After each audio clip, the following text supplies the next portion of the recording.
President Biden defiant and calls for him to step aside. This as he dares Democrats to vie for the party's nomination, as he says he's not going anywhere.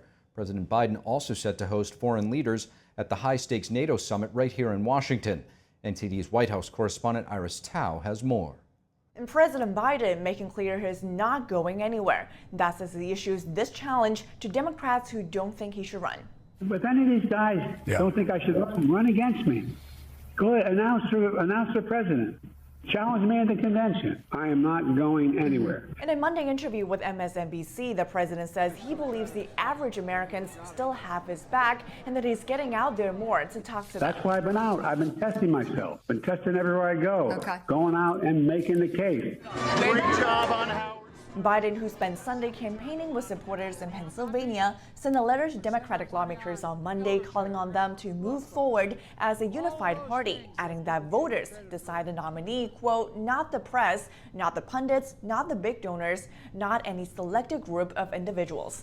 A small group of congressional Democrats are urging him to drop out, but more Democrats went on record on Monday to voice support for Biden.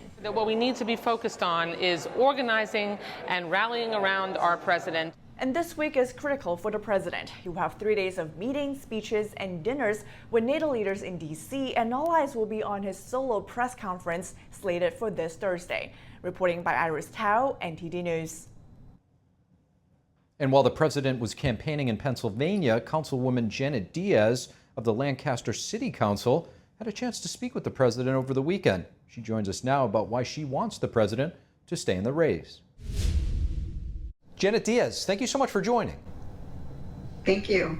Janet, President Biden just penning a letter to congressional Democrats essentially saying that he's committed to the race. What do you make of this letter from the president?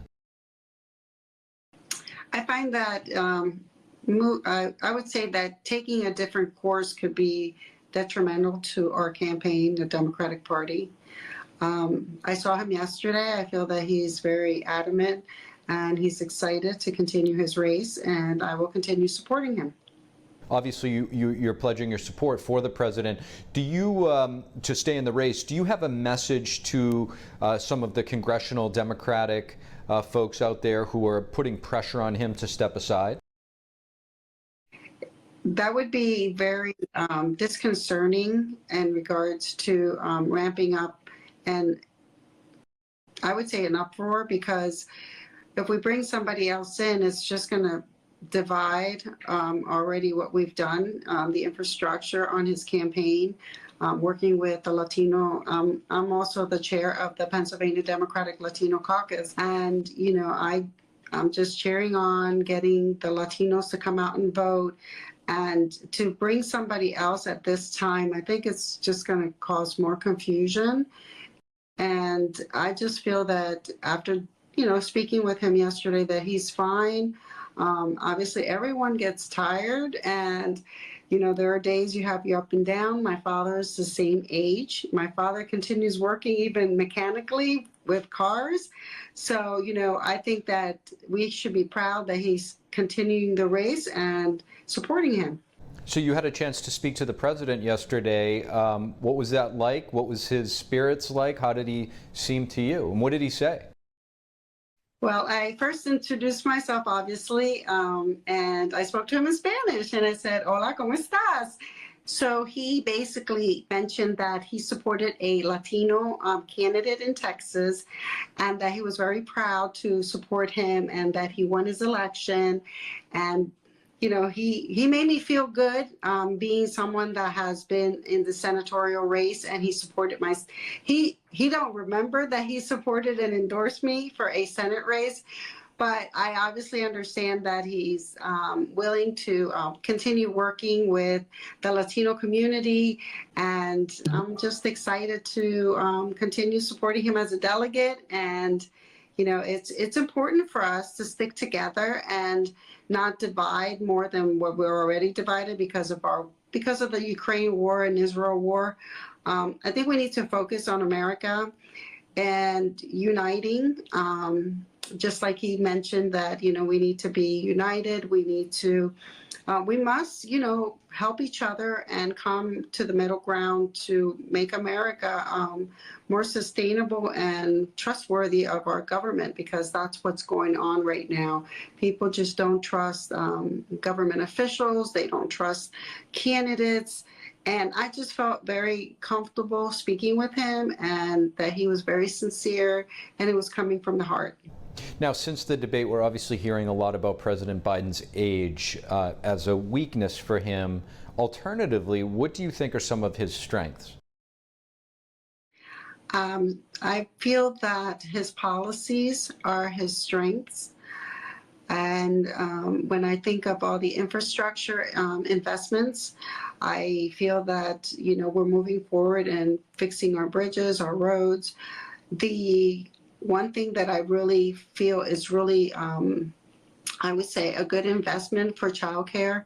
As a woman Latina, not that I have children, but I do know that in my community as a councilwoman, some are, some single parents need that support for childcare.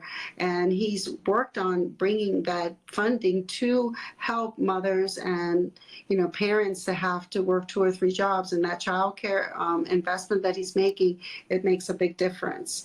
And, obviously, he's built, he's invested in the actual infrastructure, which brings jobs, which also it brings the unity in reference to having more unions, jobs where people are able to sustain themselves because we're getting good wages, and that's important to our community.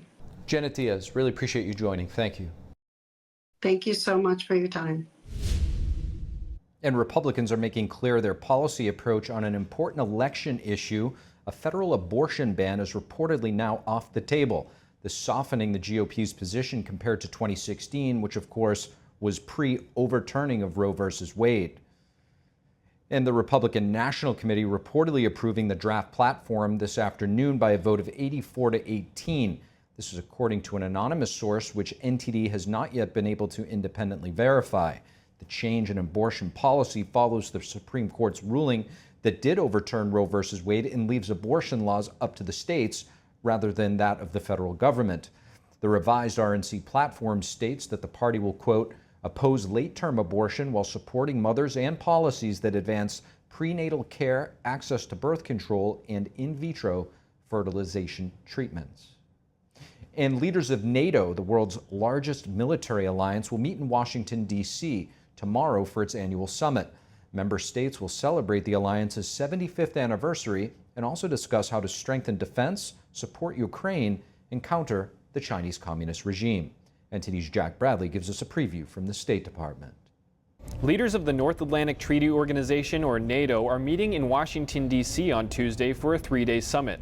Topics of discussion will likely include supporting Ukraine in its war with Russia, protecting NATO's newest members, Sweden and Finland, and the security threats posed by the Chinese Communist regime. This comes as China and Belarus announced on Monday that they're holding joint military training exercises near the border of Poland, a NATO ally, and while Ukrainian President Vladimir Zelensky is visiting Poland. The Chinese regime is Russia's main supplier of microelectronics and tools to build missiles and tanks. And NATO Secretary General Jens Stoltenberg said that the Chinese regime will face consequences if it continues to do this, and he reiterated these points on Monday. Leaders of our Asia-Pacific partners, Australia, New Zealand, Japan and South Korea, present at the summit. That demonstrates that our security is not regional, our security is global. And that's clearly demonstrated in the war in Ukraine, where Iran, North Korea, China are supporting and enabling Russia's illegal war aggression against Ukraine. Another topic that's likely to come up during the summit is Ukraine's long-term bridge membership in NATO. President Biden has said that the war with Russia must end before Ukraine can join. If Ukraine joins NATO before that, all members will essentially be at war with Russia. The alliance is expected to announce more weapons going to Ukraine and further training of Ukrainian forces. To strengthen Ukraine's air defenses and to help Ukraine protect its cities and its grid, the United States and several of our allies will have several big announcements at this week's summit. And the NATO allowance will announce significant new steps to strengthen its military and political partnership with Ukraine. NATO has a benchmark that requires each member state to contribute at least 2% of its GDP to defense. 23 out of 32 countries are now hitting that benchmark. That's compared to just 3 countries back in 2014 when this benchmark was made. Reporting from Washington, D.C., Jack Bradley, NTD News. Thank you for watching the Capitol Report. If you want to see our full broadcast, check us out at epochtv.com.